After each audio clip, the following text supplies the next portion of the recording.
Hi everyone, this is Alex.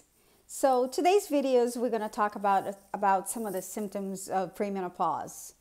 So why is that? So what is going on with your body and why now you're 45, 46 and things are changing? So that's what it's meant to be. So nature has a time frame in which you're going to stop ovulating and your body will tell you that you are just going to be done. But it happens slowly. So it doesn't happen all of a sudden. One day you wake up and that's it. Your hormones are gone and you're not going to have any more periods. So I need women to understand and be well informed that perimenopause can start at the age of 35. So for 10, 20 years, you're going to experience hormone changes, and that might not give you some symptoms, and you're going to be very uncomfortable with that. So I just had a conversation with a patient yesterday. We spent a lot of time talking about how hard it was for us to manage her symptoms as far as her premenopausal symptoms when it comes to her estrogen levels, as it relates to her brain and her abdominal bloating.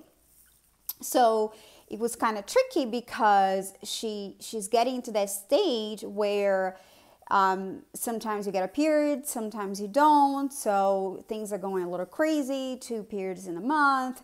So that's what your body will start to do. And with that comes very, very low levels of estrogen or very, very high levels of estrogen.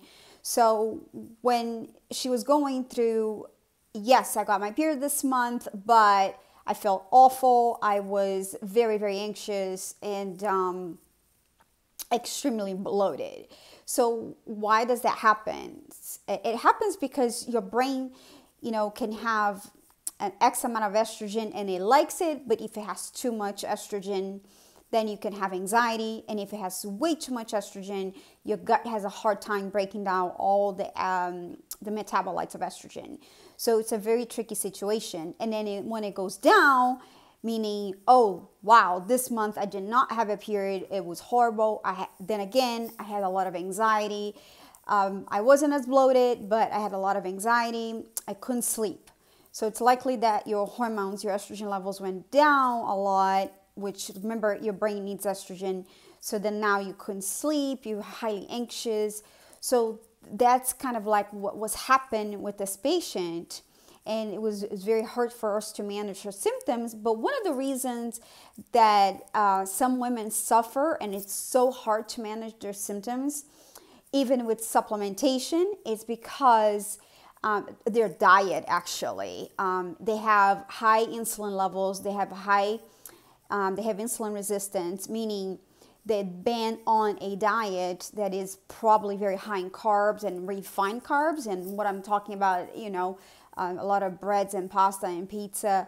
And because of that, or a lot of sweets, and because of that, they have high insulin levels that up to that point was not a problem for them maybe, but as the hormones start to change, now the insulin start to affect your progesterone levels, and the progesterone can no longer be helpful to regulate your estrogen because you start to become more estrogen dominant as you get closer to the premenopausal years. So as you get older, and I'm talking about in your 40s, early 40s, 45, you need to start paying attention and adjusting your diet because your insulin response will affect your hormone levels, and it will affect your production, your ovulation, your production of progesterone, and your release of estrogen. So it's very important to be mindful that we are all going through slow hormone changes from the age of 35 on. So we have to be mindful about what we're putting in our bodies, because it becomes harder for your body to understand how insulin functions. So as with menopause comes more insulin resistance. So you have to work to get rid of insulin resistance as much as possible. So it's just kind of like an information that I feel like it's missing out there, and it's a very difficult balance between how do I give energy to my brain and to keep my estrogen levels high without making my gut overworking and trying to metabolize all this excess estrogen. So you do have to kind of maybe switch your diet a little bit to eliminate some of the refined carbohydrates and try to put some cruciferous vegetables in your diet, broccoli, Brussels sprouts. That helps a lot with the metabolization of estrogen. Avocados are great to improve your progesterone levels, so maybe you can kind of introduce some of those in your diet. Diet has to be part of the hormone balance, and there's some markers in the blood work that I can look at and see what's going on. So for you, you need to be then again aware of those changes that are not going to happen all of a sudden. A lot of times when some patients come to the office, they are already at their limit, meaning they have not been sleeping already for several months. They've been suffering with hot flashes 15 times a day sometimes. It's very uncomfortable. So you can start working on those symptoms way ahead before they even happen. But you have to keep working on them. You can no longer reverse, unfortunately, we cannot reverse aging. So once the aging process starts to happen for women, it affects our hormones big time. And we just have to manipulate our environment as much as possible so we can feel the best as we can.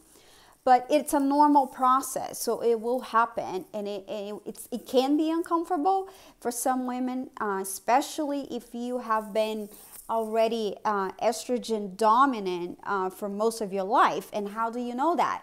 Well, one of the ways to know that is if you have been told that you have endometriosis, or if you have been told that you've had cysts, ovarian cysts, or if you had a lot of anxiety or PMS prior to your period, you're likely been estrogen dominant for a long time in your life. So when you go through the pre-menopausal stage or post-menopausal stage, you can really have some symptoms.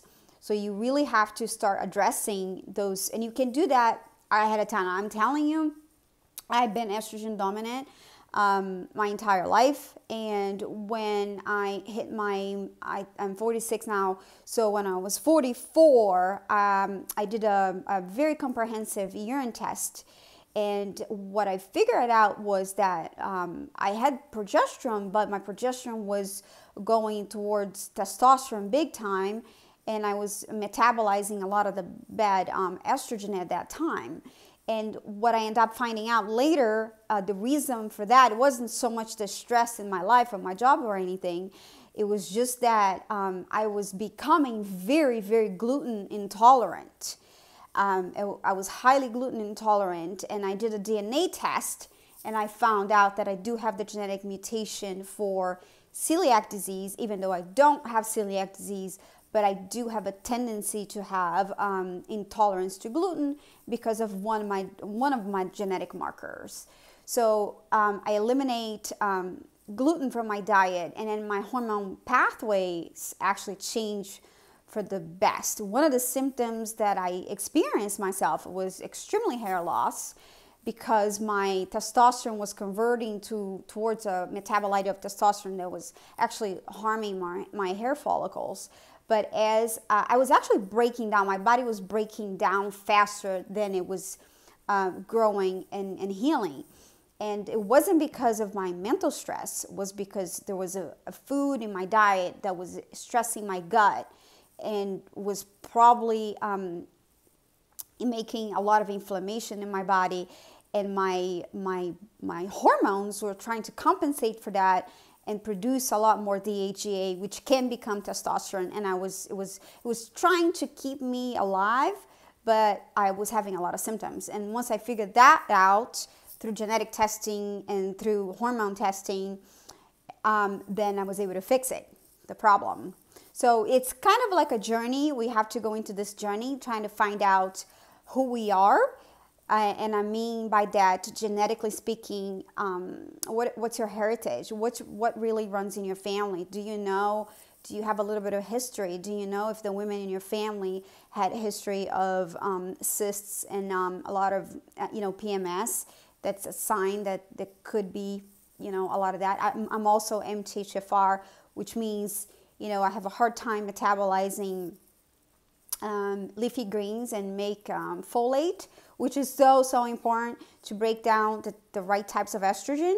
So combining what I now call a cluster of genes, MTHFR, HLA, which has to do with celiac disease, and your hormone patterns that can really transform your life in a good way once you know who you are and what you should be doing.